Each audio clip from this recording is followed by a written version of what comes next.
Alright, y'all. If you've been on this channel long enough, you know that I struggle with the lighting in this fucking room. It's so hard. Never thought to just put my lamp on and keep the main light off until tonight, and it seemed to work. Great for the first video of 2019. Earlier I hit my foot on my suitcase, and that's why I screamed.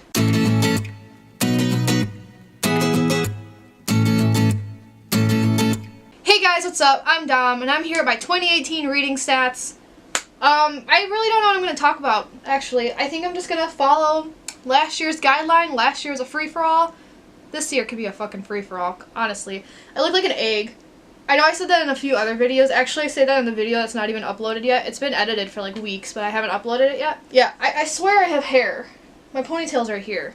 But, you know, it's day 2 of 2019, and I've had a depressive episode already. It's been a fucking shit show these past 2 days because things are happening. Adulthood, guys. Because I have 1 semester left of college. Oh.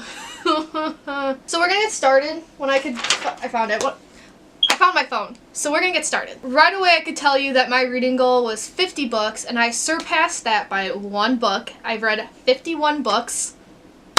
Wow. Not like last year. Last year's goal was 50 and I read 69. But I also read different types of books this year. Also, this year was really, really hard for reading because I actually read better when I'm in school because breaks between classes force me to read, whereas if I'm at home doing nothing, I won't read. I will pace, watch TV, I'll do anything but read.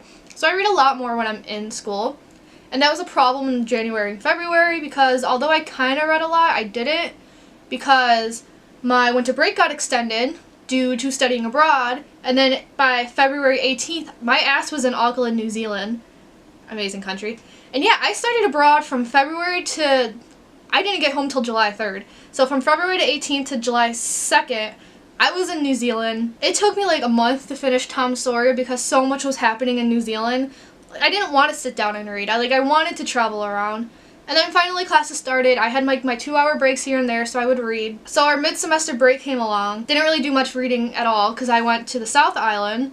I have some videos out on these travels. You guys should check them out. I'm not done yet, like at all. I procrastinate so much on my travel Tuesdays. It's ridiculous. But I went to the South Island, so not a lot of reading got done. Classes just kind of consumed me. I could tell you right now in the month of June I've read 1 book. It was crazy, and then I get home. A lot of summer activities were happening, plus I was reading War and Peace, and that took forever. I did put War and Peace down for the readathon, or booktubeathon, and yeah, I only read 2 books there in booktubeathon, and then classes started. I was still reading War and Peace, and I'm like, I want to get this book done. And I finally got it done after 2 months. Oh, I took a road trip to Philadelphia and New York, so there was no reading during those, like, 5 days. And then I finished War and Peace, and then I read a book in Italian, which took a long time because last semester abroad was my first semester without an Italian class. I've been taking Italian classes since I was 14 and I'm 21 now. So it my ability kind of declined. That took a while. And then finals. I read 2 books in December. 2. Usually I could read like 4. But I read The Jungle Book. The Jungle Book was actually started in November, but I didn't finish it in time. Then I started All Quiet on the Western Front. I literally finished it December 31st. Because finals consumed my life. Finals were kicking my ass this year. And then the holidays came up. So that's... I shouldn't even, give you an explanation. But I did. My life was wild, as you could see. And yeah. 51 books is not bad. I'm really proud of myself, but I think I'm explaining to myself why I didn't read as many books as last year. Plus, last year I did read a lot of easy books, because 13 of those books were a series of unfortunate events. 2 others were the companion novels, one of which is only like 72 pages. So, but yeah, I read 51 books. We're gonna move on with more statistics. I keep count of protagonists, and I read 18 books with female protagonists, 28 with male protagonists. That does not add up to 51 because I did read some nonfiction books for school, which I will get to, and those don't have characters, so I didn't count those. And then 20 of my books were by female authors, and 31 were by male authors. I read 5 books for school, and yes, I am counting a textbook because I did read that front to back because I wanted to pass that class, and I did. I got an A-. But the first book I finished was The Death and the Life of the Great Lakes by Dan Egan. This is for my general ecology class. And then I finished How to Do Ecology by Richard Carbon, Michaela Huntzinger, and Ian S. Pierce. This was also for the ecology class if you could not guess by the title. Then I read Machiavelli. Oh wait, so technically I read did I tell you 5? I read 6. I read The Prince by Niccolo Machiavelli, and this was for my Machiavelli and His World class. This was for my Italian major. I am double majoring in zoology and Italian.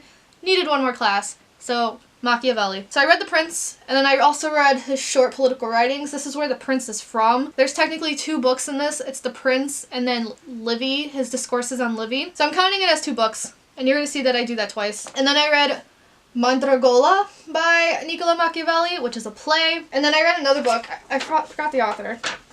I have a paper with all my notes here. I read Principles of Animal Behavior by Lee Allen Dugatin, something like that. This book was for my animal behavior class that I got an A- in. Thank you. And that's it for books I read for school. Goodreads also tells you your shortest book and your longest book. I kept my own page counts just because some of my books are not the editions that Goodreads has, so therefore there's different pages. But Goodreads was right on my shortest and longest books, it was just different pages. My shortest book was Mandragola by Niccolo Machiavelli. Like I said, this is a play. This is 57 pages, but then my longest book at 1,273 pages was War and Peace, which is basically Russia during the Napoleon Wars, and it took me 2 months to read it, but I'm very proud of myself. Look at that. I kept counting my total pages, and that's 14,440, and then my average is 283 pages. I did read a lot of shorter books. You will see that when I do my thing at the end. And that's the explanation for that. So Goodreads also tells you the most popular book you read and then the least popular. So the most popular book I read was Of Mice and Men by John Steinbeck. This had over 1 million people who voted on it. My least popular book was an ebook called The Eye of the Abyss by M.T. Harber, I want to say. 2 people read it, and I'm one of those 2 people. Out of my 51 books, only 4 got 5 stars, 6 got 4.5 stars, 13 got 4 stars, 2 got 3.5, 16 books got 3, 2 books got 2.5, 5 books got 2 stars, and 1 book got 1 star. And one of those books was a DNF, which was the 1-star book. My average rating was a 3.3. I read a lot of books on my Kindle. What I use my Kindle for are for books I really don't want to own physically. I'm interested in reading them, but I know I'm not going to give them 5 stars. Some of them surprised me, but usually I know I won't give them 4 or 5 stars. And I know libraries are available, but these are also the books I can't find at the library. For example, The Eye of the Abyss. That's only an ebook. That is not in a library or anything. So that's what I save my Kindle for. I'm going to organize these books so I can tell you what I read in a cohesive sentence, I guess. And there's just a lot because I dumped them on the bed, so.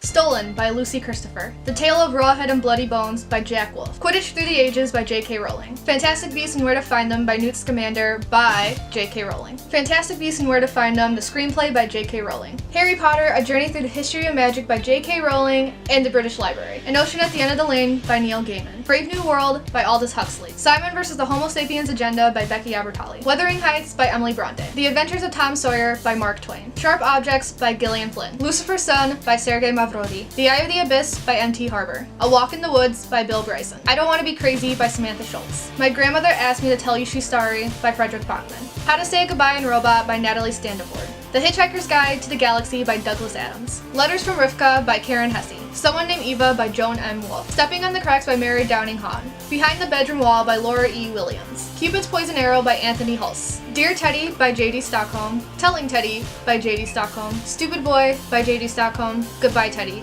by J.D. Stockholm. The Upstairs Room by Johanna Rees. Autobiography of My Dead Brother by Walter Dean Myers. Ramona Blue by Julie Murphy. An Unkindness of Ghosts by River Solomon. Peter Pan by J.M. Barrie. War and Peace by Leo Tolstoy. Io non ho paura by Niccolo Amaniti. Alice's Adventures in Wonderland by Lewis Carroll, as well as Through the Looking Glass and What Alice Saw There by Lewis Carroll. Of Mice and Men by John Steinbeck. The Woman in Black by Susan Hill. Salem's Lot by Stephen King. The Prince by Niccolo Machiavelli. One of Us Will Be Dead by Morning by David Moody. Lilac Girls by Martha Hall Kelly. Orphan Train by Christina Baker Klein. How to Do Ecology by Richard Carbon, Michaela Huntsinger, and Ian S. Pierce. Machiavelli, Selected Political Writings by Niccolo Machiavelli, translated by David Wooten. Mandragola by Niccolo Machiavelli. The Death and the Life of the Great Lakes by Don Egan. The Jungle Book by Rudyard Kipling. Principles of Animal Behavior by Lee Allen Dugatin. Yes. I guess. And then finally, All Quiet on the Western Front by Eric Maria Remarque. There you guys have it. Those are my statistics. I don't really have anything else to say. If you guys have other questions about books, leave them down below.